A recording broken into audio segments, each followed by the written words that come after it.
C'est tout un apprentissage d'aimer être seul avec soi. Tu trouves pas? Une des clés, c'est de profiter de ces moments pour faire des choses qui nous apportent de l'énergie. Vraiment. Je continue à m'organiser chaque mois mon kiff créatif. Cette journée où je me déconnecte de mon ordinateur et je fais des activités que j'avais pas fait depuis le collège. Je vais être obligée de me mettre en auto, je pense. Hop, qu'est-ce que ça va donner? Je dessine, j'organise mes photos, je laisse vagabonder mes idées et ça me permet de souffler. J'ai rapporté de balade ces 3 petites feuilles. Elles m'ont ramené bien en arrière à une jolie journée d'automne un peu spéciale. Les arbres étaient encore tout chatoyants et garnis de feuilles. J'ai voulu me replonger dans cette journée, en capturer un petit bout. J'ai pris le crayon.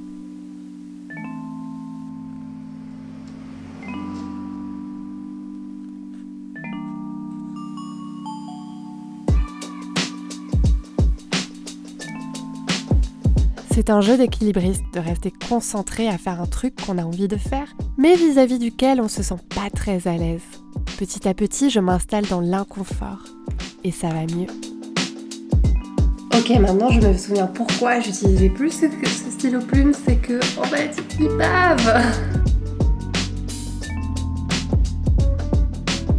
Encore ce temps qui file, ces saisons qui défilent. Là, c'est l'époque du doux son du splotch-plotch, des feuilles qui se transforment en gadou. Écoute.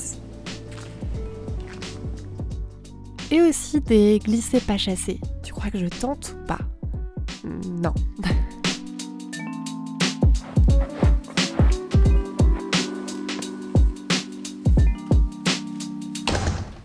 J'ai remis la main sur des vieux crayons à cire que j'avais depuis très longtemps, très longtemps, même que le prix il est en francs en fait.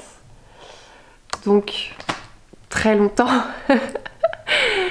et en fait j'avais oublié, c'est super agréable de dessiner avec ça.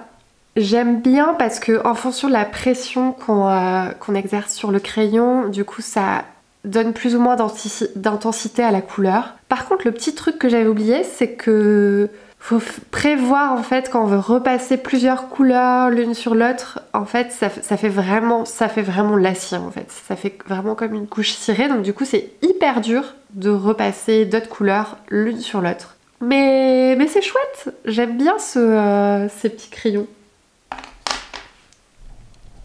Quiz du jour, quel est ce truc improbable? Réponse, cette antiquité. C'est un Polaroid Land Camera 250. J'ai fait quelques expériences pour capturer les couleurs de l'automne avec ce Polaroid et ça aurait été mieux si j'avais eu un sujet en fait. Là je suis toute seule et j'ai pas de sujet et c'est dommage, mais c'est chouette quand même.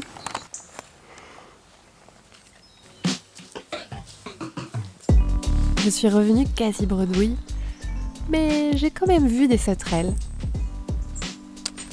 Et j'ai pris 3 clichés.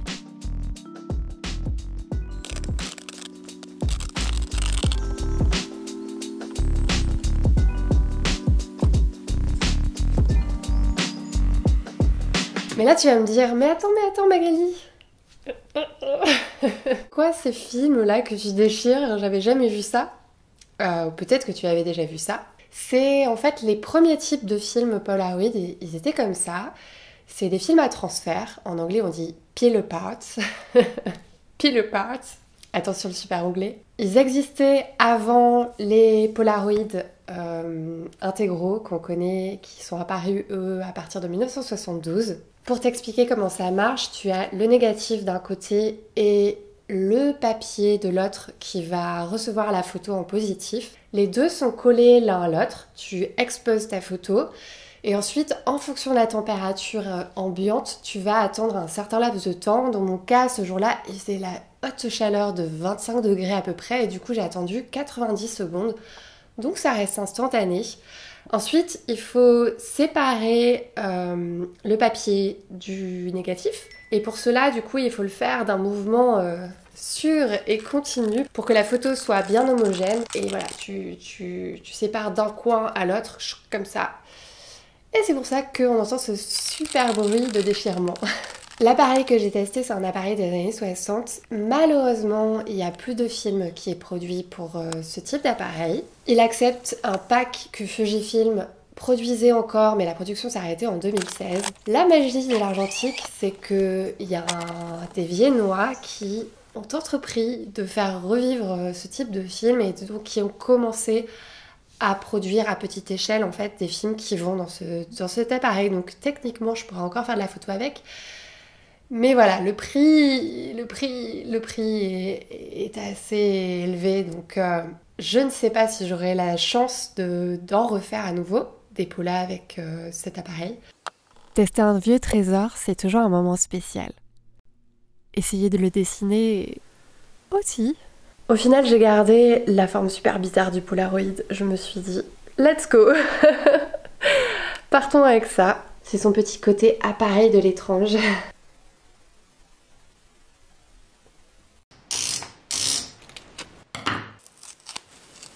Ça, c'est des petits bouts d'une vieille couverture d'un Picsou Magazine qui avait été malheureusement déchiré, que j'ai récupéré.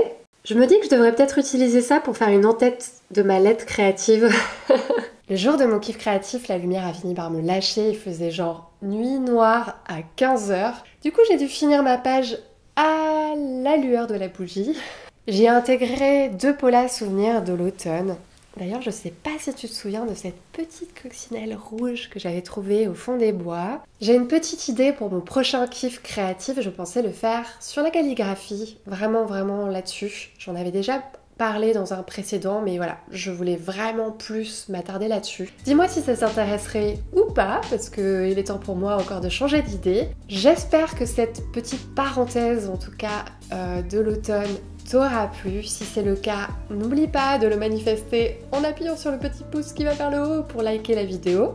Si tu es nouveau ou nouvelle et que tu as atterri ici comme une feuille morte d'automne, que tu sais pas pourquoi je parle de kiff créatif, de journal créatif, tu peux aller sur ma chaîne pour aller découvrir un petit peu ce que je fais et n'hésite pas à t'abonner. Si tu aimes t'embarquer dans les aventures créatives, tu peux aller t'inscrire à la lettre créative que j'envoie tous les lundis. En attendant, eh bien, je te souhaite de prendre soin de toi et je te dis à dans 2 semaines. À bientôt!